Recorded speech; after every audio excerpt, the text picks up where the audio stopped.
Does the new Tesla Model Y L from China actually stand a chance of coming to Europe and the UK? Or are we about to be led on again by hype?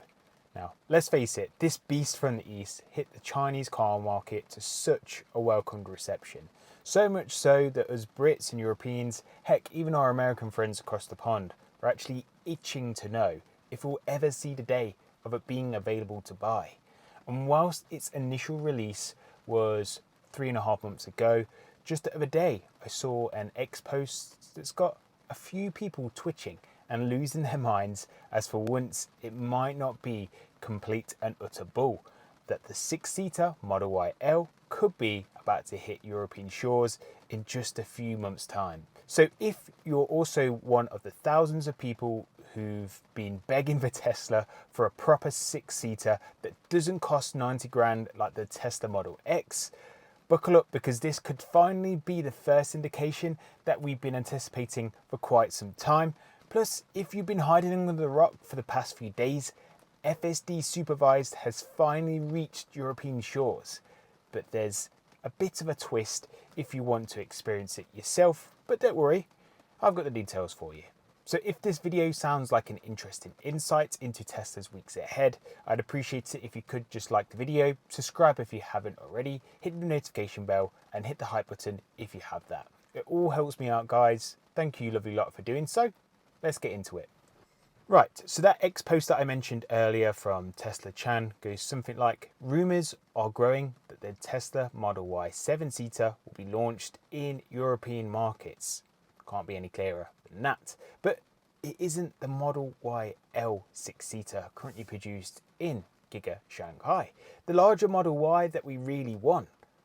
Would it be better than a 7-seater variant? Generally, what do we think about this? There is a dedicated article from The Driven about this Tesla rumour and how they've been prepping for a 7-seater Model Y in Giga Berlin for key markets.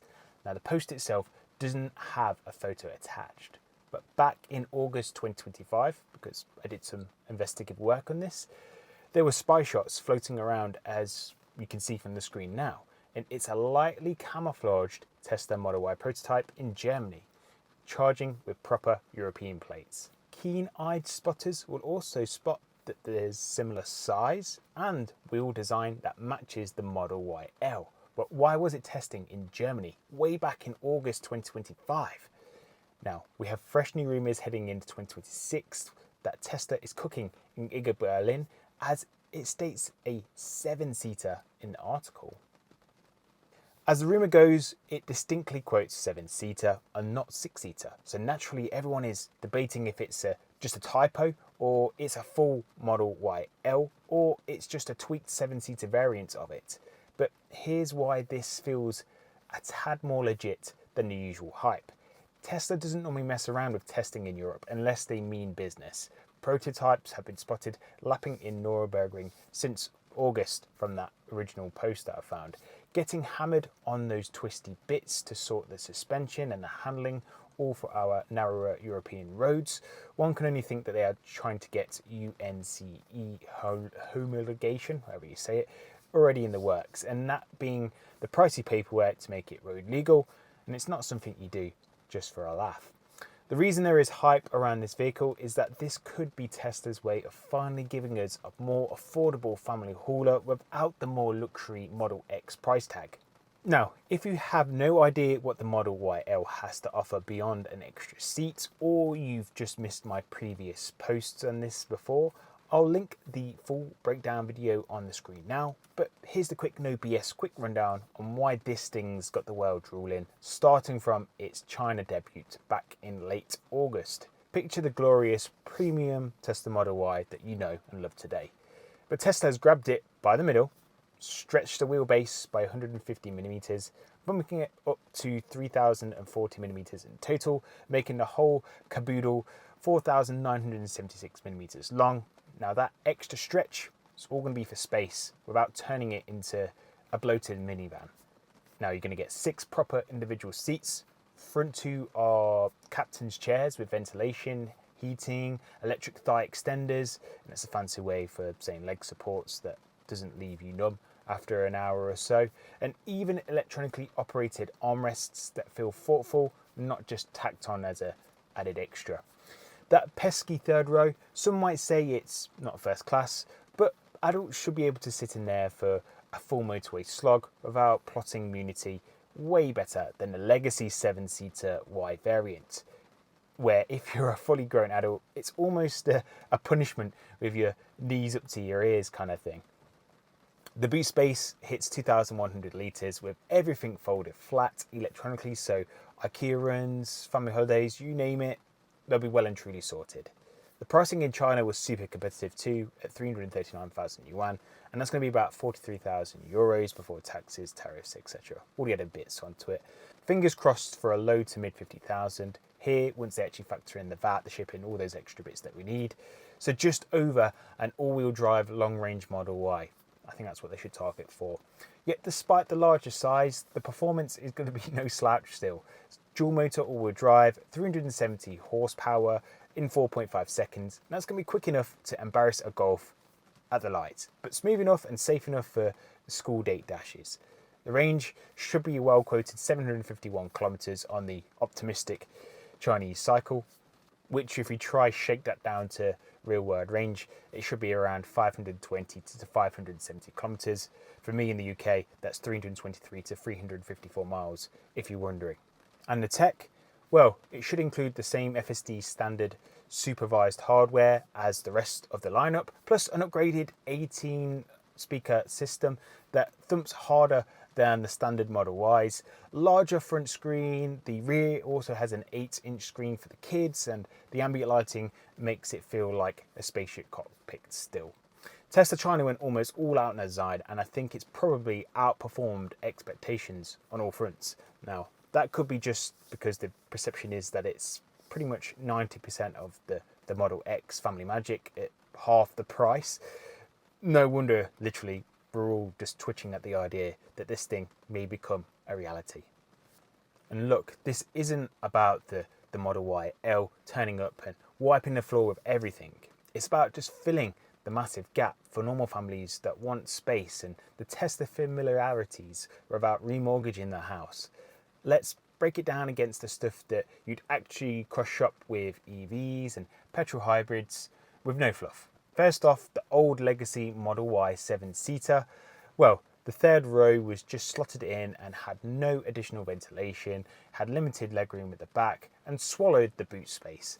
At least with the new Model Y L, that's going to fix that by starting from scratch and getting the basics in. The Model X, that starts at 90,000 to 120,000 for the Plaid, has Falcon doors, and I know they're cool, but it's a luxury lounge on wheels for school runs and supermarket trips. And not everyone wants to pay Model X prices for a 6 and 7-seater. This is where a 2026 Tesla Model Y L could be a sensible sibling. Same Tesla vibe, literally half the hit to the wallet than the Model X. Looking outside of Tesla, sure, you're going to have, say, the Kia EV9. It's a cracking motor, starts at 55,000 but creeps up to 65,000 when loaded. Has lounge seats, big boot, 500 kilometers of range. The Model Y L actually matches the space at potentially less outlay, with Tesla's faster supercharging network as an ace up its sleeve.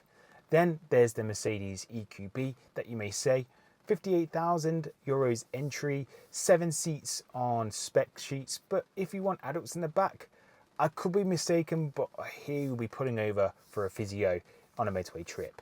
It's posh inside and it feels like a taller Model A class, efficient but not as a hauler's dream. The Skoda Enyaq, that hits 50,000 euros, 560 kilometers worth of WLTP range, really reliable, but VW software, has 5 seats max and it has no third row option.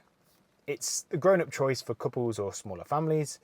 And then if you actually filter down to petrol and hybrids, because I know some of you may not have actually considered an EV yet because of the lack of 6 and 7-seater options, the Hyundai Santa Fe hybrid or the Kia Sorento hybrid at 48 to 55,000, they're going to be proper 6 to 7-seaters that you're used to, should do 50-ish mpg. You'll be able to tow your trailer with no issues, really smooth, massive boot, but you have petrol prices, petrol car maintenance, and petrol prices. Oh, and the software's stuck in 2015, so you will have no over-the-air update magic. The Model Y L swaps the engine noise for a quiet one-pedal convenience, 500 plus kilometers guilt-free range, all for pretty much a similar price. Even if a Peugeot 5008 PHEV 50 to 55,000 should have 80 kilometers electric-only range. French flair, 7 seats. It's pretty good for commuters, but the infotainment's going to be a bit of a faff. Cargo's tighter than Model Y L's 2,100 litres max. The plug-in savings will also be nice, but it's just that halfway house. The Model Y L's just the all-in EV future-proofing machine, and it also has FSD. The bottom line is, if it can hit 52 to 58,000 euro price tag, the Model Y L, it won't outdo a Land Rover and it won't out-posh a Merc, but it will nail its brief. 6 usable seats, Tesla software, and range that will efficiently take you a distance. For families fed up with compromises, it's the breath of fresh air that we've been gasping for. And oh, let's not forget the FSD twist. It's the FSD supervised beta rollout in showrooms across Germany, France and Italy. You can actually book an official ride along, I believe, with no purchase needed, though demand is high for that, and hands-off demos on local roads. They're going to be navigating around roundabouts, merges, like it's done before a million times. It's strange that, when it's been collecting consumer data for years upon years. Tying it in with the Model Y L here, it would have the very same kit. So picture this, you summon it from the school gates, let it autopilot the M25, crawling through traffic, while you supervise it with a coffee, kids screaming in the back of course, because what are the 6 seats for, and the public attention to FSD in Europe should increase public appetite for the regs to be unsupervised as we head into 2026. And this is all just the teaser of what's to come in 2026.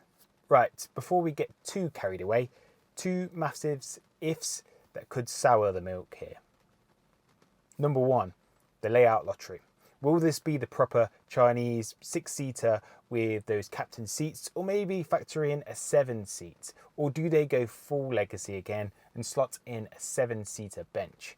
I don't think there's that much demand for the latter. The Prior is what people really want, surely. And number 2, the pricing matters. It has to land under 60,000 euros to sting the hybrids and undercut the EV9 properly. Anything more and the consumers may just consider it as another nice to have. If they nail both though, it's going to be a game changer in play. The Model X can really just appeal then for the more luxury crowd, and the Model Y L for the more practical familiars out there. So there you have it. The Model Y L's not some pipe dream anymore, with those German prototypes tearing around since summer. The X buzz reigniting it all, and FSD supervised teasing what's to come next. This could be Tesla finally listening to the EU, the European and family brigade. Affordable-ish, 6 or 7 seats, beastly range, autonomy on tap. It's the EV that we've been raving for since the original Y's third row was slightly disappointing. So drop a comment, as I'm interested in your thoughts on this. Would you punt on the Model Y's L releasing where you are? The 7 seats, is it essential, or is 6 good enough? Let me know in the comment section below. If you could like, sub, hit the notification bell and the hype button. You lot will be legends for doing so. Don't forget to check out the links in the video description. You folks have been great, and I'll see you in the next one. Ciao.